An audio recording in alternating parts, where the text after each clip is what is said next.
कहानी की शुरुआत होती है। विक्टर, एक अंधा आदमी, अपने करीबी दोस्त वसीम की हत्या का गवाह बनता है। अपने अंधेपन के बावजूद विक्टर हत्यारे के परफ्यूम की अलग अलग गंध और उसके द्वारा इस्तेमाल की गई डिफेंडर कार को पहचानकर हत्यारे को पहचान लेता है। विक्टर की पहचान से पुलिस को संदेह होता है कि हत्यारा रसेल है, जिसने वसीम के बड़े भाई तारिक के साथ हत्या को अंजाम देने की साजिश रची थी। दुख की बात है कि विक्टर को रसेल पकड़ लेता है, जो उसे हाइड्रोफ्लोरिक एसिड के एक टब में फेंक देता है, जिसके परिणाम स्वरूप उसकी दर्दनाक मौत हो जाती है। विक्टर का भाई जॉर्ज पीटर, जो अदात्तु परिवार का मुखिया है, इस नुकसान से तबाह हो जाता है। मार्को, पीटर का दत्तक भाई, जिसे सुरक्षा के लिए इटली भेजा गया था, विक्टर की मौत के बारे में जानने के बाद वापस आता है। अपने स्थानीय चर्च में विक्टर की स्मारक सेवा पीटर द्वारा उसे हिंसा का रास्ता अपनाने से रोकने के प्रयासों के बावजूद मार्को दृढ़ निश्चयी बना रहता है। इस बीच रसेल के पिता और सोने की तस्करी करने वाले गिरोह के नेता टोनी इसाक ने अपने फायदे के लिए स्थिति का फायदा उठाया और पीटर के साथ सोने के बिस्कुट और फिरौती का सौदा किया, साथ ही आगे की विश्वासघात की योजना भी बनाई। सौदे से पीटर के लौटने के दौरान इसाक का गुर्गादेव उसकी कार में घात लगाकर हमला करता है, साजिश का खुलासा करता है और उसे चाकू मार देता है। पीटर बच जाता है, लेकिन उसे इयारू से अस्पताल में भर्ती कराया जाता है, जिससे मार्को और अधिक क्रोधित हो जाता है। पीटर मार्को को बताता है कि विक्टर की मौत के लिए टोनी और रसेल जिम्मेदार हैं। जब मार्को बदला लेने के लिए निकलता है, रसेल अपनी असली पहचान प्रकट करता है, मार्को को गंभीर रूप से घायल कर देता है और मार्को के दाहिने हाथ अनवर के हाथ को चेनसॉ से काट देता है। क्रोधित मार्को जवाबी कार्रवाई करता है, चेनसॉ से रसेल के गुंडों को मार देता है। रसेल को मारने की तैयारी करते समय मार्को को पता चलता है कि विक्टर की गर्भवती पत्नी ईशा को टोनी ने बंदी बना लिया है। उसकी रिहाई के बदले में टोनी अडाट्टू परिवार के पूरे सोने के कारोबार को अपने नाम पर स्थानांतरित करने की मांग करता है। मार्को फॉस्जिन गैस का उपयोग करके देव को पकड़ता है और उसे प्रताड़ित करता है, जो कबूल करता है कि ईशा टोनी के गेस्ट हाउस में है। विस्फोट में मरने से पहले मार्को उस जगह पर हमला करता है। ईशा को बचाने के लिए टोनी के गुर्गों को बेरहमी से मारता है। हालांकि टोनी मार्को को धोखा देता है, यह खुलासा करते हुए कि ईशा रसेल की कार के ट्रंक में बंद है।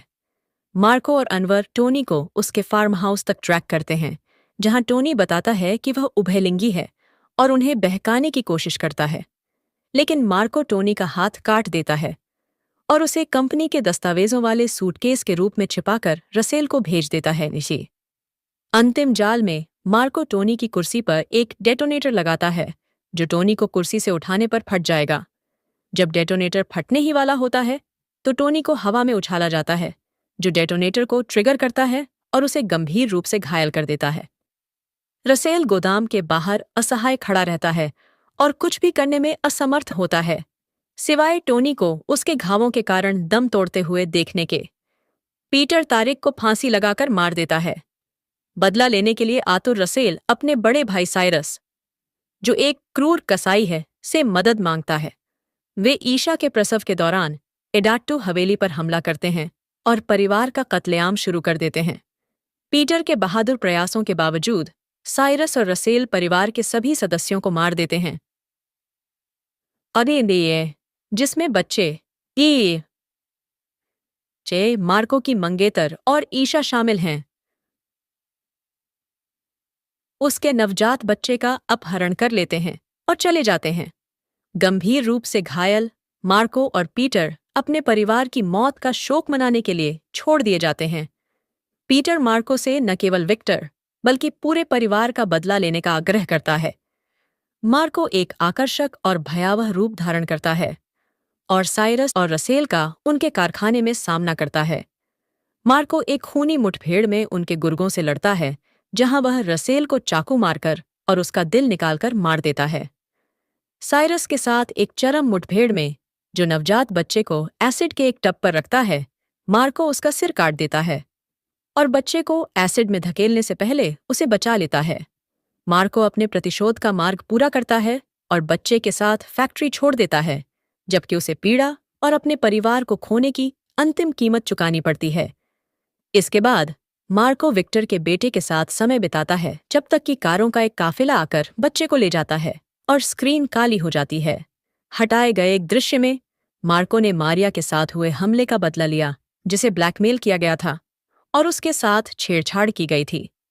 भ्रष्ट अधिकारी इमरान मलिक द्वारा उसके दावों को खारिज करने के बाद मामले को अपने हाथों में लेकर उपहास और अपमान से क्रोधित होकर मार्को पुलिस पर हमला करता है, सेल पर धावा बोलता है और अपराधियों को क्रूरता से दंडित करता है, जिसका समापन मुख्य अपराधी की आंखें फोड़ने में होता है। कहानी की शुरुआत होती है। विक्टर, एक अंधा आदमी, अपने करीबी दोस्त वसीम की हत्या का गवाह बनता है। अपने अंधेपन के बावजूद विक्टर हत्यारे के परफ्यूम की अलग अलग गंध और उसके द्वारा इस्तेमाल की गई डिफेंडर कार को पहचानकर हत्यारे को पहचान लेता है। विक्टर की पहचान से पुलिस को संदेह होता है कि हत्यारा रसेल है, जिसने वसीम के बड़े भाई तारिक के साथ हत्या को अंजाम देने की साजिश रची थी। दुख की बात है कि विक्टर को रसेल पकड़ लेता है, जो उसे हाइड्रोफ्लोरिक एसिड के एक टब में फेंक देता है, जिसके परिणाम स्वरूप उसकी दर्दनाक मौत हो जाती है। विक्टर का भाई जॉर्ज पीटर, जो अदात्तु परिवार का मुखिया है, इस नुकसान से तबाह हो जाता है। मार्को, पीटर का दत्तक भाई, जिसे सुरक्षा के लिए इटली भेजा गया था, विक्टर की मौत के बारे में जानने के बाद वापस आता है। अपने स्थानीय चर्च में विक्टर की स्मारक सेवा पीटर द्वारा उसे हिंसा का रास्ता अपनाने से रोकने के प्रयासों के बावजूद मार्को दृढ़ निश्चयी बना रहता है।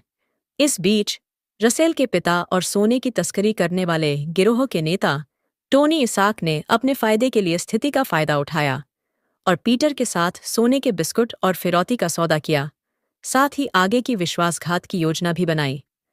सौदे से पीटर के लौटने के दौरान इसाक का गुर्गादेव उसकी कार में घात लगाकर हमला करता है, साजिश का खुलासा करता है और उसे चाकू मार देता है।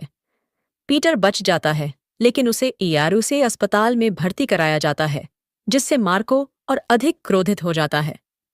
पीटर मार्को को बताता है कि विक्टर की मौत के लिए टोनी और रसेल जिम्मेदार हैं। जब मार्को बदला लेने के लिए निकलता है, रसेल अपनी असली पहचान प्रकट करता है, मार्को को गंभीर रूप से घायल कर देता है और मार्को के दाहिने हाथ अनवर के हाथ को चेनसॉ से काट देता है। क्रोधित मार्को जवाबी कार्रवाई करता है, चेनसॉ से रसेल के गुंडों को मार देता है। रसेल को मारने की तैयारी करते समय मार्को को पता चलता है कि विक्टर की गर्भवती पत्नी ईशा को टोनी ने बंदी बना लिया है। उसकी रिहाई के बदले में टोनी अडाट्टू परिवार के पूरे सोने के कारोबार को अपने नाम पर स्थानांतरित करने की मांग करता है।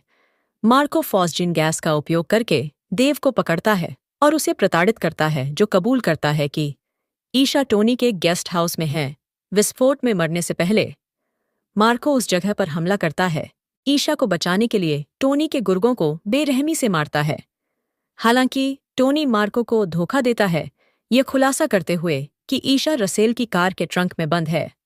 मार्को और अनवर टोनी को उसके फार्म हाउस तक ट्रैक करते हैं, जहां टोनी बताता है कि वह उभयलिंगी है और उन्हें बहकाने की कोशिश करता है।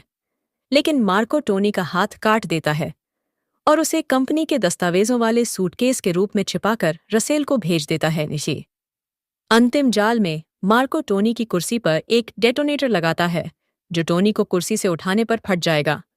जब डेटोनेटर फटने ही वाला होता है तो टोनी को हवा में उछाला जाता है, जो डेटोनेटर को ट्रिगर करता है और उसे गंभीर रूप से घायल कर देता है। रसेल गोदाम के बाहर असहाय खड़ा रहता है और कुछ भी करने में असमर्थ होता है, सिवाय टोनी को उसके घावों के कारण दम तोड़ते हुए देखने के। पीटर तारिक को फांसी लगाकर मार देता है। बदला लेने के लिए आतुर रसेल अपने बड़े भाई साइरस, जो एक क्रूर कसाई है, से मदद मांगता है। वे ईशा के प्रसव के दौरान एडाट्टू हवेली पर हमला करते हैं और परिवार का कत्लेआम शुरू कर देते हैं। पीटर के बहादुर प्रयासों के बावजूद साइरस और रसेल परिवार के सभी सदस्यों को मार देते हैं, जिसमें बच्चे मार्को की मंगेतर और ईशा शामिल हैं। उसके नवजात बच्चे का अपहरण कर लेते हैं और चले जाते हैं। गंभीर रूप से घायल मार्को और पीटर अपने परिवार की मौत का शोक मनाने के लिए छोड़ दिए जाते हैं। पीटर मार्को से न केवल विक्टर बल्कि पूरे परिवार का बदला लेने का आग्रह करता है।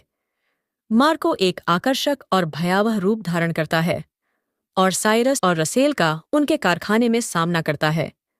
मार्को एक खूनी मुठभेड़ में उनके गुर्गों से लड़ता है, जहां वह रसेल को चाकू मारकर और उसका दिल निकालकर मार देता है। साइरस के साथ एक चरम मुठभेड़ में, जो नवजात बच्चे को एसिड के एक टब पर रखता है, मार्को उसका सिर काट देता है और बच्चे को एसिड में धकेलने से पहले उसे बचा लेता है। मार्को अपने प्रतिशोध का मार्ग पूरा करता है और बच्चे के साथ फैक्ट्री छोड़ देता है, जबकि उसे पीड़ा और अपने परिवार को खोने की अंतिम कीमत चुकानी पड़ती है।